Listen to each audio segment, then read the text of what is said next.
வணக்கம். மார்பக சுய பரிசோதனை இல்லைனா பிரெஸ்ட் செல்ஃப் எக்ஸாமினேஷன் பற்றி எல்லா பெண்களும் தெரிஞ்சுக்க வேண்டிய விஷயங்கள் இன்றைக்கி நம்ம பேச போகிறோம். மார்பகத்தில் வெளிப்புறமாக தெரியக்கூடிய அறிகுறிகள் எது நம்ம கவனிக்கணும்னு இருக்குது இன்றைக்கி பார்த்துக்கலாம்.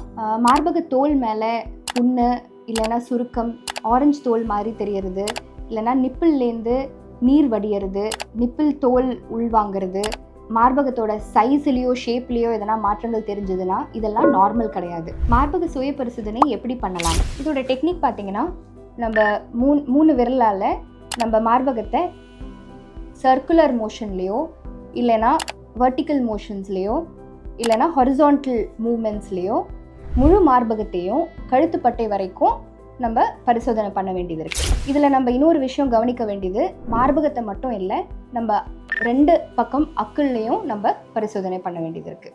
மார்பக சுய பரிசோதனைக்கு பெஸ்ட் டைம் பார்த்தீங்கன்னா, பீரியட்ஸ் ஆரம்பித்து 5வது நாளுக்கு அப்புறம் எப்போ வேணால் பண்ணலாம். இது நீங்கள் ஒவ்வொரு மாதமும் கட்டாயமாக பண்ணுங்கள். ஒருவேளை உங்களுக்கு 40 அதுக்கு மேலேயோ வயசு இருந்தால் பிரெஸ்ட் செல்ஃப் எக்ஸாமினேஷனோட சேர்த்து ஸ்க்ரீனிங் மேமோகிராம் வருஷம் கட்டாயமாக பண்ணிக்கோங்க. ஸ்க்ரீனிங் மேமோகிராம் பற்றியான டீட்டெயில் வீடியோ இந்த வீடியோவோட டிஸ்கிரிப்ஷனில் இருக்குது.